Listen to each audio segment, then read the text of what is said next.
Good morning and welcome back to the channel. Last night I went to the Chicago Sports Spectacular and I wanted to talk briefly about the show, show you what I picked up, and just kind of tell you what I have coming up later this weekend because I am going to be returning to the show on Sunday. So the Chicago Sports Spectacular has been mentioned obviously on this channel several times before. I've attended this show quite a bit. It's our big regional show. It happens in November and it happens again in March each and every year. So this is the November show. The show is held at the Donald E.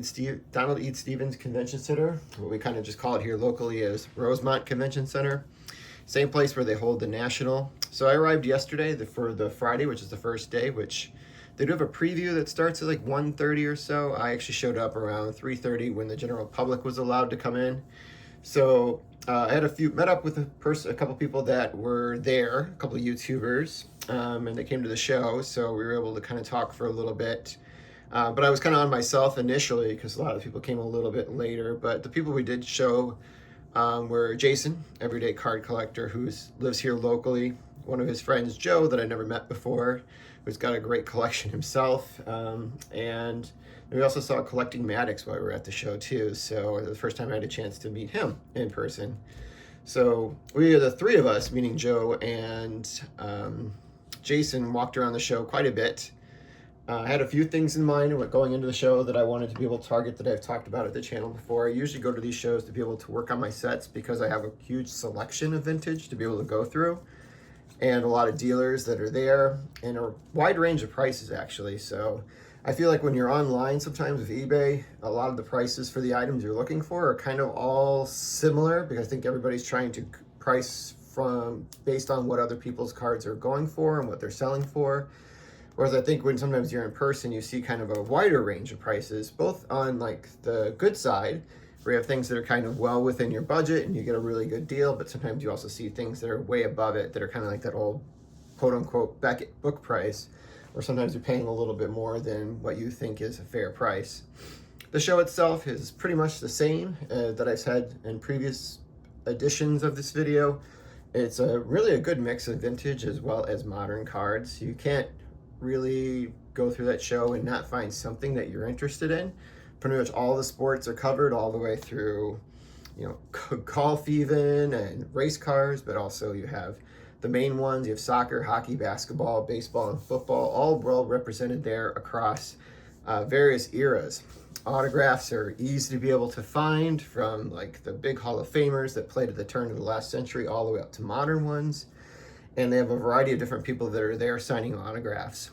The autograph pavilion opened up closer, I think, to like 4:30 or so. I'm going to be going back on Sunday to be able to get a couple autographs. So the first thing I did when I came in there was to pick up my tickets for Sunday because I'm going to be a little bit of rush when I get there because I have something going on in the morning. But I'm going to be getting the autographs of Andre Dawson on his rookie card there and Ryan Sandberg, which are pretty much at the same time. But I think the lines will be moving pretty quickly because they do have like also an appearance where they're signing together along with Sean Dunston, who is the shortstop from the 80s for the Cubs. So there's going to be like an opportunity to have all three of them together at the same time. So I think they're going to try and keep the lines moving so, they can do those things and keep them on schedule. So I look forward to be able to getting that done on Sunday. I won't be at the show today because I have some other obligations, and that's okay because honestly, the money I brought, I was able to pick up quite a bit just yesterday, and I wouldn't have much of a reason to go to pick up any things today. So the first thing I did when I got there outside of getting the tickets is I have a coworker who has a ball that they found in their family's home recently, and they don't know its origin, but there's 3 Hall of Fame signatures on it. So we wanted to be able to kind of work on getting authenticated for her. She's trying to sell this ball to be able to raise some funds to be able to help for the care of her mother. So I did that for her yesterday. Went to JSA, who was doing certification on site. I'll talk about this probably maybe at another time because I'm hopefully going to be able to try and get this, but I will show you that it did all become back certified on there. So it's all authentic autographs of 3 Hall of Fame players.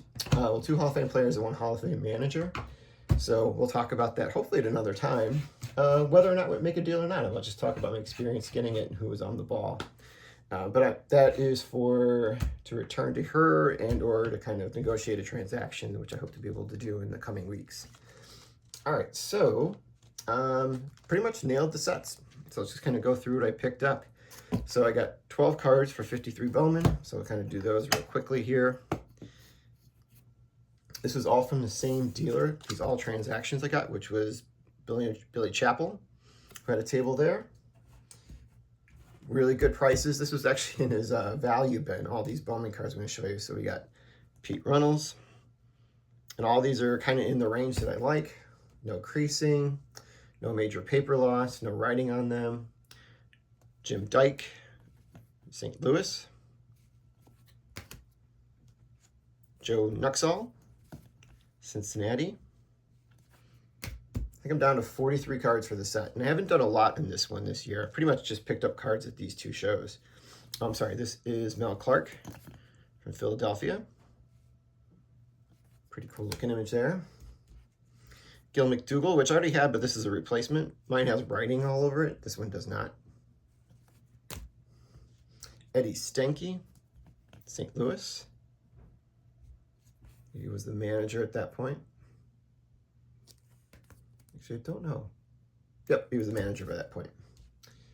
Gil Cohen, Washington. Roberto Alvia, Cincinnati. Or not Cincinnati, I'm sorry, Cleveland. No better than that, I just followed the C and didn't quite look through it. Don Linhart, St. Louis Browns. That one's kind of a cool image because it was actually taken when the lights were on, so it must have been near sunset. Al Dark, speaking of dark. Jerry Stanley, St. Louis. And Sam Jeffro. Technically the Milwaukee Braves at this point, but it still has the Boston on the cap there. So it's pretty good pick up these 12 here. Make a pretty good dent in the set. And then the last three are all from the same set. If you're a follower of my channel, it won't be a surprise. For the 3 cards I'm going to show you, they were all made in one purchase. And because I bought all 3 at once, is why I was able to negotiate the price I did. Let's save the fun one for last, which is my biggest pickup of the show. So actually we can go reverse numerical order. So we got Julius Solters. This is the St. Louis Browns. This is a 36 release, card number 85. And a PSA 5 with a mark somewhere on the card. Then we got Bill Rogel. And a PSA 5. And the big one, I did go into the show wanting to be able to pick up maybe one of the bigger Hall of Famers for the show. Now, I didn't come in there with a budget to get Lefty Grove or Hank Greenberg or Jimmy Fox or some of the really big names. But I thought someone in the range of like the Mel Otts to all the way down to the Wayner brothers would be good. And I did find a lot of the lower level Hall of Famers, and I could have picked up a bunch at once, but you'll see why I went with this one when I did. This dealer had 3 copies of it. So he had a PSA 2, an SGC 3. The 2 he was asking for, I think, 300. The 3 he was asking 400. This one was asking 450, but I was able to include these 2 other cards and this one for all of 500. And I have no idea why. It does have a qualifier on it, but the grade is what really kind of surprised me that he had it at the price it was. And this is actually the Roger Hornsby, which was in a graded 7 with the off-center qualifier, so it is off-center top to bottom. So that's kind of the big thing that deters from the card, but you can still see the top border. It's not like it's cut off completely. Might not even get that qualifier possibly now. I think it probably, you know, they say that the qualifier brings it down about 2 grades, if you will. So it still could have sold as like a 5, which would have been selling for more than he was asking. So by far and away, this was a great deal for me to be able to pick up these 3 at once. And then I think because I bought more things from him and I bought a lot of things in the past from him, I think he was willing to kind of cut me a deal on this, knowing that I'm actually like, you know, a set builder. I think he really like prefers that clientele that's coming there. So I think he likes to cater to them and likes to help people out. And he had a ton of these Diamond Star cards, many of which I needed, but these are the ones I kind of worked into a transaction. This one, obviously, because it was a card I was targeting at the show, I didn't think I'd be able to get one in this condition, which makes me super excited to be able to have it. And the other two I picked up because I could kind of negotiate the deal right around that price, which was kind of more or less what I had on me at the time. And I was able to get both in 5s, which I think are really great. I think when I can pick up the commons in like 4, 5s, and 6, I think it does kind of help the overall look of my set when I'm able to kind of at least have common cards that are a little bit higher grade in my collection to be able to kind of complement it. So I did go through my numbers last night.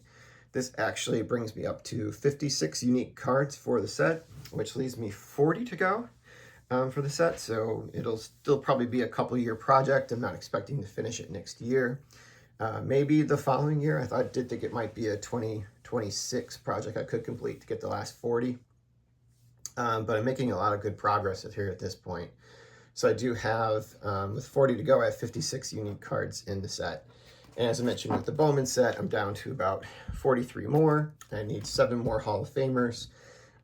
There are bigger cards in there, so like the Mantle, the Pee Wee Reese, the Yogi Berra are still kind of ones that I would need to acquire, but then there's a whole bunch of common cards that I need for the set too that I can probably easily pick up over the course of the year, which would obviously bring me well up over 150 cards for the set. And if I could pick up the few lower tier Hall of Famers that I still have on the list, that's great too. You know, it'd be nice, you know, hopefully by the time I exit the National to maybe just be down to like a couple Hall of Famers left for this. So that's it, guys. I hope you get a chance, if you're local, to be able to try and get out to the show today or potentially go on Sunday. If you're there on Sunday, shoot me a message in the text and the comments here, and I hope I can kind of run into you. My plan is to get there probably right around the time that these guys are signing, just because I have something in the morning. But I'm happy to kind of stick around a little while afterwards. I'll pretty much be done by about 1 o'clock with the autographs. But I'll be free to just kind of hang out and walk around the show if anybody is able to go on Sunday. All right, so guys, enjoy the rest of your weekend. I hope you enjoyed this kind of video. I'm going to add some pictures at the end of the show itself, and I hope you kind of enjoy, and I'll be back soon.